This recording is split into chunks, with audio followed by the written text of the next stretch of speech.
Hello, this is the second video I'm making today. What have I done today in between making the videos? A little bit of weeding and just enjoying what has turned out to be an absolutely beautiful day. Just sitting in nature and appreciating. Before we get to the topic or topics proper in this video, I thought I mentioned Karl Orff, and there's actually two quotes that are worth hearing. So the first one is, "Tell me, I forget. Show me, I remember. Involve me, I understand," or "understand," I feel would be more appropriate. And the second quote that I paraphrased is, "Since the beginning of time, children have not liked study. They would much rather play, and if you have their interests at heart, you'll let them learn while they play. They will find what they have mastered is child's play." I wrote those two quotes down because to me they are so profound. And we've gone on a theme of looking at structures, namely the Great Pyramid of Giza and Stonehenge in recent videos. A sort of metaphorical interpretation, as it were. Having a coffee break. So is there any other structures we could look at? Well, what readily comes to mind is the Tower of Babel. Now, to understand this, I don't know if you've heard of the Symphony of the Spheres. I often look at the symphony as a sort of composition reflection, because in sonata form, and you can read that one of two ways, sun at A, or you can say sun A, sun first, ta. So you're saying thank you to the sun, which is the Christ consciousness inside, the gut feeling. Being able to listen to that. You see, if you build a Tower of Babel, or Tower of Babel, it comes out very confused. It is self-referencing. If you understand the way sonata form works, which is the first theme is A, the second theme is B, and then you have the recapitulation back to the first theme, so you have an A-B-A sequence. You'll find this in such things as Beethoven symphonies, Bruckner symphonies, most likely Brahms. I've not actually looked into that, but I'm sure it's all there.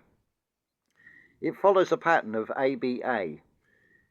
First subject, second subject, the recapitulation, the resolution, and the coda coming to the end, in other words.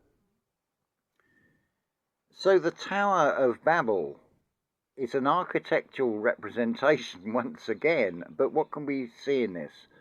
Well, just looking at the etymology of the word was made flesh, so it's come through this flesh being to give an interpretation of it to you. So this sort of all came into the mind earlier today, and I thought, well, I'm not going to wait till tomorrow. The phone's got enough charge. Let's just record it and then we'll release it tomorrow. Because think of it as like servings. I don't want to do too many videos in one day. We can sort of spread these out, and it gives you time to digest the information. So, the Tower of Babel, or Babel, whichever you prefer. So you've got the letter B to start with, which is the second, and it's also indicating there's two. It's self-referencing because it's B, A, B. So you can see you've got the BA and AB, it's mirrored. The BA also references the sun when it is bald. It comes from Gaelic, from the Irish.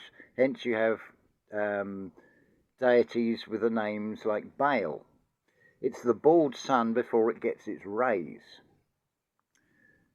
Before it's raised as well, you could say. Because it's the early morning sun before it gets its rays.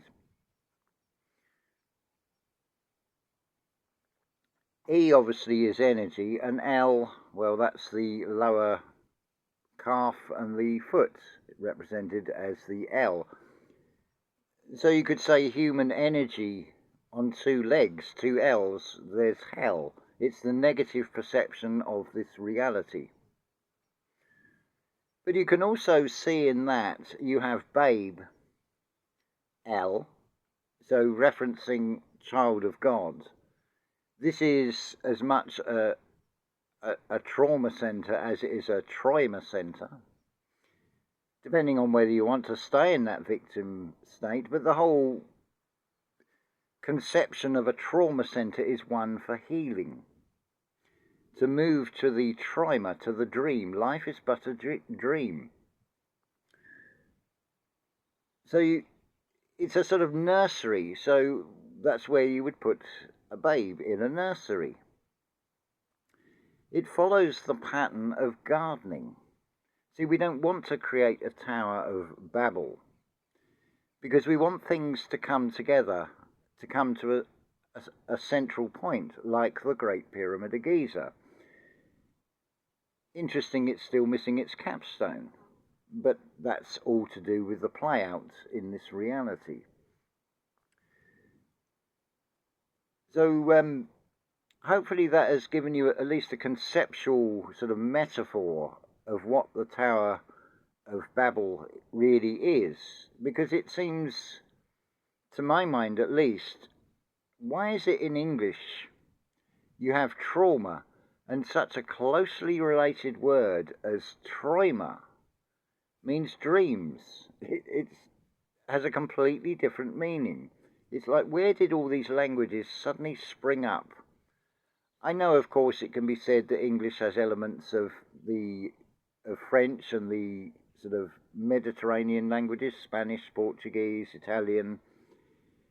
But how vastly different some of these words can be, and yet some of them are very similar as well, showing you again that there are contrasts. So, where else did I want to go with this? There is something else as well, and it's a beautiful metaphor, and it follows the same pattern as gardening, and that is H.G. Wells' War of the Worlds.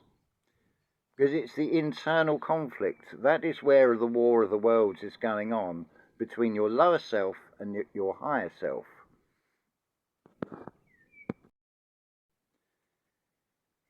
So you have H.G. Wells' story, The War of the Worlds, and it puts out the idea of Martians and little green men. So it's basically creating a fertile soil. So I can only go with what the story I've heard on this. It was serialized and broadcast on the radio, and it was narrated by Orson Welles. So you've got H.G. Wells and Orson Welles. Well, is what I take from that.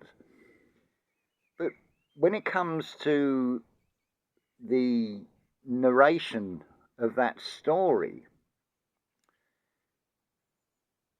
the narrator as the character, it gets to the point where he has this resolution, so it's following the Sonata pattern, and he decides, I'm going to face my fears, I'm going to face these Martians.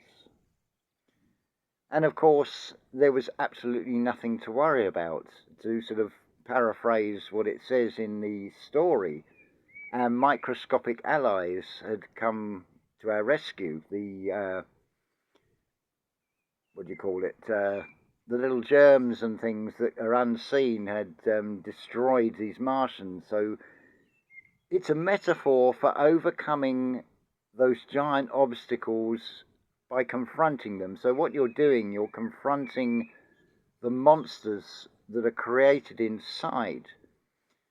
What is also very interesting about this is that you have this story that then is broadcast through the radio, and by all accounts, with this story, there were people who believed it was true and got frightened.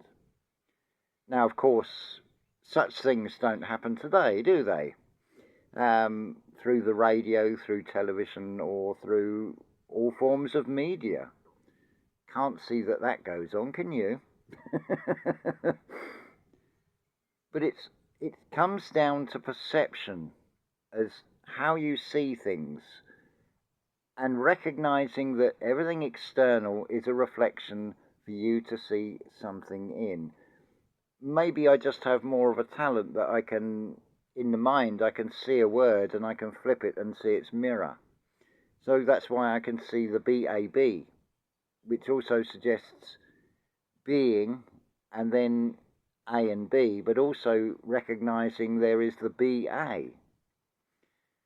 It's, I don't feel there is any, from what most people would call a coincidence with anything, and it's something I've mentioned many times on video.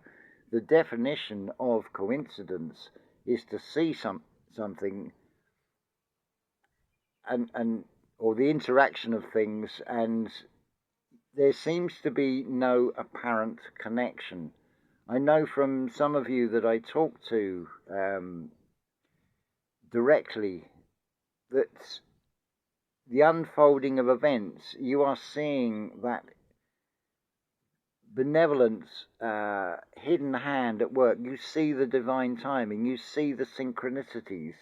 And little reminder on the subject of music, Beethoven has spoken again. Thank you, Janine, sending me a link to Beethoven's Fifth Symphony, but on the frequency of 5 to 8 hertz. And for the little bit I've heard so far, I do have to agree that that faster tempo does seem to suit the music, because there is always a beauty in timing, and of course, because it is art, it is all subjective.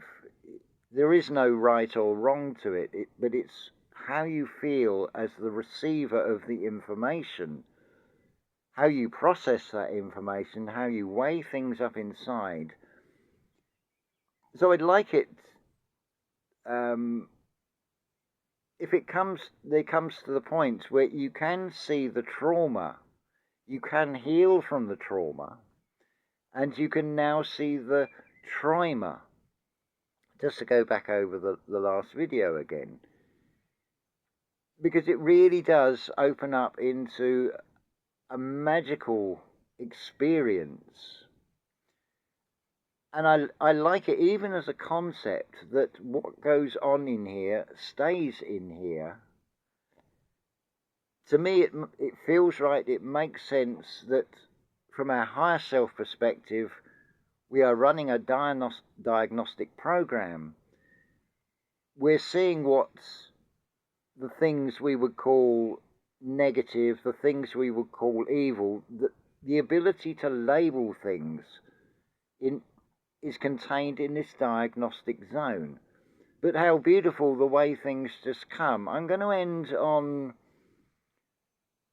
what would seem a very unlikely line from a song, which is actually very revealing. This is by Wilko Johnson. I'm trying to think of the name of the song now. I think it's Ice on the Motorway. It goes, I bought a talking mirror. I sent it to my lover. I thought it would tell her everything I'm dreaming of.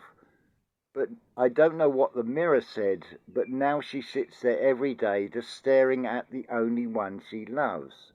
Now, Wilko Johnson was a self-confessed atheist, but it doesn't stop the metaphorical message channeling through that, because basically, on the material level, the talking mirror staring at the only one she loved is basically, just look around you. How many people are looking at screens as they're walking around a town centre or a shopping mall or whatever?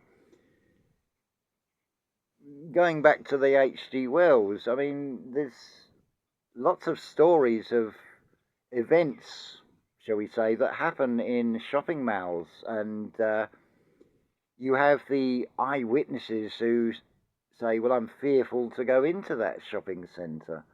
But really, what are the chances? I would suggest that is just trying to cultivate a certain type of soil to plant certain type of seeds and keep you in the trauma centre. It's being able to see things as they are. I mean, the chances of anything coming from Mars are 1,000,000 to 1, they say, to quote the Jeff Wayne's musical version of War of the Worlds. There's another example. Because statistically, going into a shopping mall, if you so choose to, if that's the sort of thing that appeals, what are the chances of some news-making event actually happening? But they're all stories. They're all put out there for us to learn from or to grow from. This is why we are in a trauma centre. This is why we are in a nursery. This is why we are in a diagnostic zone. It's all in everything. It's all contained in here. And how magical that all this can be played out and happening, all in this contained field. But it's whether we can recognize the reflections, what is being shown to us. Do we learn from it? Do we grow from it? Do we change our perception on things? Because if we change our perception out of that trauma mindset, that very negative polarity, we don't get stuck there. We move to the Träume. We can then come back to centre and be able to see both, and everything is potential. So you could go into a shopping mall, maybe something would happen, who knows? But it'll be your own fears, which is your own gatekeepers, which will prevent you. But also weighing up, nothing I like better than going out anywhere and having these encounters with other living beings who are on a similar wavelength and having the more deep and meaningful conversations about things than the superficial. But it's going to be a rare gem to find that in a shopping mall. Those that are attracted to that are more likely to be material. So in that, there's also a sort of message of maybe outsource, think out the box, break pattern, as it were, and do something different. Get your supply of groceries from somewhere else.